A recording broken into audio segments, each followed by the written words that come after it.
কিভাবে খাস কলকাতায় প্রেমিকাকে কুপিয়ে খুনের চেষ্টা হলো। অভিযোগ প্রেমিকের বিরুদ্ধে। মুচিপাড়া থানার অন্তর্গত বিবি গাঙ্গুলি স্ট্রিট, সেখানে একটি গেস্ট হাউস এবং সেখানে প্রেমিকাকে ছুরির কোপ বসায় প্রেমিক। এরপর গেস্ট হাউস থেকে রক্তাক্ত অবস্থায় তরুণীকে উদ্ধার করে পুলিশ। সরাসরি আপনাদের নিয়ে যাব সেই গেস্ট হাউসের সামনে। আমাদের প্রতিনিধি মুচিপাড়া থানার সামনে রয়েছেন আবির দত্ত, রয়েছেন আমাদের সঙ্গে। আবির, যেভাবে জনবহুল কোলে মার্কেট, সেইখানে একজন তরুণীকে এভাবে কুপিয়ে খুনের চেষ্টা হলো, কোথায় নিরাপত্তা, কি হয়েছে ঘটনা, পুলিশ সূত্রে কি খবর?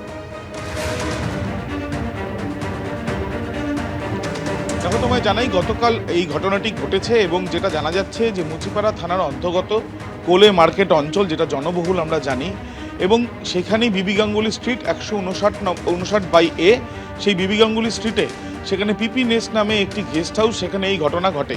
এবং যেটা জানা যাচ্ছে যে খবর পেয়ে যখন পুলিশ সেই গেস্ট হাউসে পৌঁছয়, দেখতে পায় যে রক্তাক্ত অবস্থায় তরুণীকে, তাকে হাসপাতালে নিয়ে যাওয়া হলে সেখানে দেখা যায় যে তার একাধিক সেলাই পড়েছে ঘাড়ের কাছে, ছুরি দিয়ে আঘাত করা হয়, এমনটাই প্রাথমিকভাবে জানতে পেরেছে পুলিশ। এবং তার যে বয়ফ্রেন্ড ছিল, তার সঙ্গে যে এসে হোটেলে ছিল, তার বিরুদ্ধেই এই অভিযোগ। সে চেন্নাইয়ের বাসিন্দা, তাকে ইতিমধ্যে গ্রেপ্তার করা হয়েছে। কিন্তু যেটা জানা যাচ্ছে, ওই যে আহত যে মহিলা, তিনি কিন্তু উত্তর 24 পরগনার বাসিন্দা, বনগাঁ, এখনো পর্যন্ত যেটা পুলিশ সূত্রে খবর।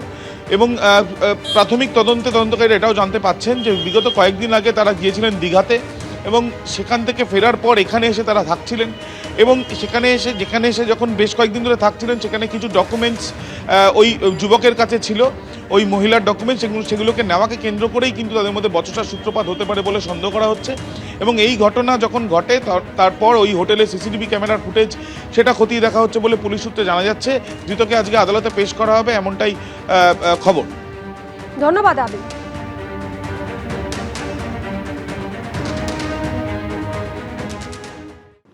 গতকালও রাজ্য জুড়ে চলল এসআইআর শুনানি। কেউ অসুস্থ, তো কারোর বয়স 90 পেরিয়ে গিয়েছে। নোটিশ পাওয়ায় হিয়ারিংয়ে হাজিরা দিলেন অনেকেই। উঠল হয়রানির অভিযোগ। আর এই পরিস্থিতিতে বয়স্কদের জন্য বাড়িতে হিয়ারিংয়ের দাবি তুললেন অভিষেক বন্দ্যোপাধ্যায়। জানিয়ে আবার কটাক্ষ করেছে বিজেপি। তখনকার দিনে মানুষের ডেট অফ বার্থ থাকতো না। মোদির বাবার নামের কাগজ দেখাতে পারবি না, অথেন্টিক নেই। কেউ অসুস্থ, কেউ অবসরপ্রাপ্ত কেন্দ্রীয় সরকারি কর্মী, কারো বয়স আবার 90 ছাড়িয়ে গেছে। কিন্তু জীবনের এমন একটা পর্যায়ে এসেও আজ তাঁদেরই প্রমাণ দিতে হচ্ছে তারা প্রকৃত ভোটার কিনা। মহেশ্বরী সিং, বয়স 90 পেরিয়ে গেছে, দক্ষিণ 24 পরগনার নামখানার ভোটার, থাকেন কলকাতায়। হাঁটতে প্রচণ্ড কষ্ট হয়, কিন্তু তা সত্ত্বেও জীবনের শেষ প্রান্তে এসে তাকেও হাজিরা দিতে হলো শুনানিতে। বয়স কত? 90 উপরে। কোথা থেকে আসছেন? কলকাতা থেকে। আমি হাঁটতে পারছি না, ঘরে রাত হতে বলছে। আমি বলেছিল ছেলেকে যে আমাকে বাদ দিয়ে দেবো, আমি যাবো না। তুমি বলবে বাংলাদেশে আমি যাই যাবো। ঠিক একই অবস্থা কোচবিহারের দিনহাটার নিখিল চন্দ্র সরকারের। ঠিকমতো হাঁটা তো দূর, ভালোভাবে কথাও বলতে পারেন না। তা সত্ত্বেও 96 বছর বয়সে আসতে হয়েছে শুনানিতে। যাদবপুরের তালতলার বাসিন্দা অম্লান কুসুম কর লাঠি ছাড়া হাঁটতে পারছেন না, তার উপর হাতে সংক্রমণ। এই অবস্থাতেই হিয়ারিংয়ে ডাক পেয়ে রাসবিহারী বিধানসভা কেন্দ্রের একে ঘোষ মেমোরিয়াল স্কুলে এসেছিলেন তিনি। কাগজপত্র আমার সমস্ত অলমোস্ট সবই আছে, কিন্তু যদি জানতাম যে বাড়িতে গিয়ে এটা করবে আমার খুব সুবিধা হতো, তাহলে আর আমাকে আসতে হতো না। যেহেতু 2002-তে নামটা নেই, আপনাকে এখানে এসেই করতে হবে। চেতলার বাসিন্দা অশোক কুমার রায় কেন্দ্রীয় সরকারি দপ্তরের অফিসার ছিলেন। নথিতে ঠিকানা সংক্রান্ত সমস্যা থাকায় সস্ত্রীক হিয়ারিংয়ে ডাক পড়েছে। 2002 ভোটের যে সবাইটা নাম নিয়ে বলছেন, সেটা অন্য জায়গায়, এখানে ওখানে 2-3 জায়গায় ভাড়া থেকেছি। এবার তারপর এসে দেখছি যে ভোট দিতে এসে দেখছি ভোটের নাম নেই। আমার বাবা বেঁচে থাকলে আজ 100 বছর পুরো হতো।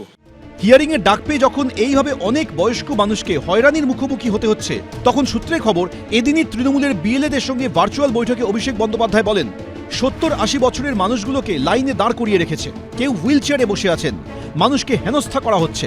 ভোটের সময় বাড়িতে গিয়ে ভোট নিতে পারলে, পোস্টাল ব্যালটে ভোট নিতে পারলে কেন এই বয়স্ক মানুষগুলোকে লাইন দিতে হবে?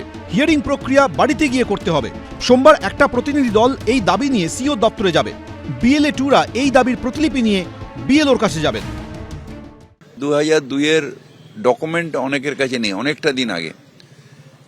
দ্বিতীয় হচ্ছে 2002-এ যেহেতু লাস্ট ইনোমিনেশন যখন হয়েছিল, তখন ডোর টু ডোর গিয়ে ইনোমিনেশন করা হয়েছিল। আর এই নো ম্যাপিং যেটা, যেহেতু এন্ট্রিটাই ভুল হয়েছে, এবং 2002-এর পরে ডিলিমিটেশন হয়ে গেছে 2009-এ, সুতরাং তাদের ক্ষেত্রে কনস্টিটিউয়েন্সিও চেঞ্জ হয়ে গেছে অনেকগুলো ক্ষেত্রে। এই যে হঠকারিতার জন্য এটা আজকে মানুষকে সাফার করতে হচ্ছে। বাংলার মানুষ ওসব নিয়ে ভাবেই না। বাংলার পশ্চিমবঙ্গের বাঙালি এখন শুধু অধীর আগ্রহে অপেক্ষা করছে ঠিক কখন ভোটের দিনটা ঘোষণা হবে, তিনি একটি ইভিএম মেশিনের সামনে থাকবেন, বোতাম টিপে তৃণমূলকে হারাবে। এই লড়াই বাঙালির বেঁচে থাকার লড়াই, এই লড়াইতে তৃণমূলকে হারাতেই হবে। পশ্চিমবঙ্গের মানুষকে বাঁচাতে হবে, বাঁচতে হবে। একদিকে নির্বাচন কমিশন চাইছে স্বচ্ছ ভোটার তালিকা তৈরি করতে, অন্যদিকে হয়রানি থেকে মুক্তি পেতে চাইছেন সাধারণ মানুষ। এরই মধ্যে চলছে রাজনীতির দড়ি টানাটানি। গৌতম মণ্ডল, শুভেন্দু ভট্টাচার্য, পার্থপ্রতিম ঘোষ, এবিপি আনন্দ। এদিকে যুবভারতীতে মেসির অনুষ্ঠানে বিশৃঙ্খলা কাণ্ডে ধৃত আয়োজক শতদ্রু দত্তের জামিনের আবেদন খারিজ করে 9 জানুয়ারি পর্যন্ত জেল হেফাজতের নির্দেশ দিল আদালত। প্রয়োজনে জেলে গিয়ে তাকে জেরা করতে পারবেন তদন্তকারী আধিকারিকরা। শতদ্রু দত্ত প্রভাবশালী ব্যক্তি, যিনি মেসিকে এনে এত বড় অনুষ্ঠান করতে পারেন, তিনি কত বড় প্রভাবশালী বলার অপেক্ষা রাখে না। 12ই ডিসেম্বর সরকারের সঙ্গে চুক্তি হলেও নভেম্বর মাসে স্টেডিয়ামে খাবার বিক্রি নিয়ে চুক্তি করে ফেলেন। তাহলে উদ্দেশ্যটা কি ভাবুন। 20 লক্ষ টাকা লাভবান হয়েছেন, যেটা সম্পূর্ণ অবৈধ ও বেআইনি। শতদ্রু দত্তর জামিন খারিজের আবেদনে এই ভাষাতেই রবিবার বিধাননগর মহকুমা আদালতে সওয়াল করলেন বিশেষ সরকারি আইনজীবী বিভাস চট্টোপাধ্যায়। গত 13ই ডিসেম্বর যুবভারতীতে মেসির অনুষ্ঠানে বিশৃঙ্খলা কাণ্ডে ধৃত মূল উদ্যোক্তা শতদ্রু দত্তকে গ্রেফতার করা হয় বিমানবন্দর থেকে। 14 দিনের পুলিশ হেফাজতের মেয়াদ শেষে রবিবার আদালতে তোলা হলে এদিন ফের তার জামিন খারিজ করে দেন বিচারক। এদিন শতদ্রু দত্তের আইনজীবী সৌম্যজিৎ রাহা বলেন, 21 কোটির বেশি টাকা ফ্রিজ করা হয়েছে, কিন্তু কি করতে চাইছেন?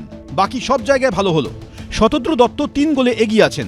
বিশেষ সরকারি আইনজীবী বিভাস চট্টোপাধ্যায় বলেন, 3 গোল খেয়ে গেছেন। 3টি জায়গায় ইভেন্ট ম্যানেজমেন্ট লোক রাখলেন, কিন্তু এখানে রাখলেন না কেন? ওনারা আজকে খুব প্রেস করেছিলেন বেলের জন্য, ওনাদের শারীরিক প্রবলেম ইত্যাদি ইত্যাদি বিভিন্ন কারণে। কোর্ট পুরো মেরিট দেখে বিচার করে বেল রিজেক্ট করেছে। মানুষ যারা টিকিট কেটেছে কষ্ট করে, তাদের টাকাগুলো সব মিলিয়ে, আমাদের সরকারি সম্পত্তি ধ্বংস মিলিয়ে তো প্রায় মোর দ্যান 22 ক্রোর সমস্ত ব্যাঙ্ক অ্যাকাউন্ট ফ্রিজ করা হয়েছে। ওনার ইন্টেনশনটা কী ছিল, যে এটা সিভিল ইন্টেনশন না ক্রিমিনাল ইন্টেনশন? আমি বলবো যাবতীয় পারমিশন একটা বড় অর্গানাইজ করতে, প্রোগ্রাম অর্গানাইজ করতে যা যা পারমিশন দরকার, যেখান থেকে পারমিশন নেওয়া দরকার, তাদের প্রত্যেকের কাছ থেকে আমার পারমিশন নেওয়া হয়েছে। আমরা তদন্ত নিয়ে খুশি নয়, কারণ হচ্ছে যে এমন কোনো প্রমাণ এখনো পর্যন্ত পুলিশ আনতে পারেনি যাতে করে আঙুল দিয়ে দেখিয়ে দেওয়া যায় যে আমার মক্কেল দোষী। শুনানিতে শতদ্রু দত্তর আইনজীবী জামিনের পক্ষে সওয়াল করে বলেন, 7ই নভেম্বর বিধাননগর পুলিশ অনুষ্ঠানের অনুমতি দেয়। পুলিশ কমিশনারের থেকেও এনওসি পাওয়া গিয়েছিল। ভিড় ম্যানেজমেন্ট, ট্রাফিক কন্ট্রোল এগুলো পুলিশের দায়িত্বে ছিল, কিন্তু যা হলো তাতে তদন্ত প্রয়োজন। এই গ্রেফতারি বৈধ নয়। টিকিটে শর্ত ও নিয়মাবলী যা দেওয়া হয়েছিল কোনোটাই ভাঙা হয়নি। জেড ক্যাটেগরি সিকিউরিটি দেওয়া হয়েছিল মেসিকে। ভারতের অন্য জায়গায় অনুষ্ঠান সুষ্ঠুভাবে হয়েছে। তদন্ত তথ্যভিত্তিক হোক, মন খারাপের ওপরে নয়। শতদ্রু দত্তের মেডিকেল ইস্যু আছে। জামিনের আবেদন করছি। পরনে কালো রঙের সোয়েটশার্ট এবং ট্রাউজার, মুখে সাদা মাস্ক, মাথায় কালো রঙের টুপি আর ডান হাতে গীতা। এভাবেই এদিন বিধাননগর মহকুমা আদালতে ঢোকেন ধৃত শতদ্রু দত্ত। সরকারি আইনজীবী জামিন খারিজের পক্ষে সওয়াল করেন, 34,576 জন টিকিট কেটেছিলেন প্রায় 19 কোটি টাকার বিনিময়। যেটা বারণ করা হয়েছিল শতদ্রু দত্ত সেটাই করেছিলেন, যে কারণে এই ঘটনা ঘটে। যেসব ধারা আছে এই মামলায়, তাতে 10 বছর থেকে যাবজ্জীবন সাজা হতে পারে। সরকারি আইনজীবী বিভাস চট্টোপাধ্যায় বলেন, বিমানবন্দর থেকে শতদ্রুকে ধরা হয়। ঘটনার পরই মেসিকে নিয়ে স্টেডিয়াম ছেড়ে দেন তিনি। শতদ্রু দত্তের আইনজীবী বলেন, চলে যাচ্ছিলেন অন্য অনুষ্ঠানের জন্য, পালানোর জন্য নয়। সরকারি আইনজীবী বলেন, 1.5 ঘন্টার অনুষ্ঠান 20 মিনিটের মধ্যে চলে যাচ্ছেন, এটা হয়? এটার মানে কি? সওয়াল জবাবের পর ধৃতের জামিনের আবেদন খারিজ করে 9 জানুয়ারি পর্যন্ত জেল হেফাজতে পাঠান বিচারক। আবির দত্ত, এবিপি আনন্দ, কলকাতা। এবিপি আনন্দ, এগিয়ে থাকে, এগিয়ে রাখে।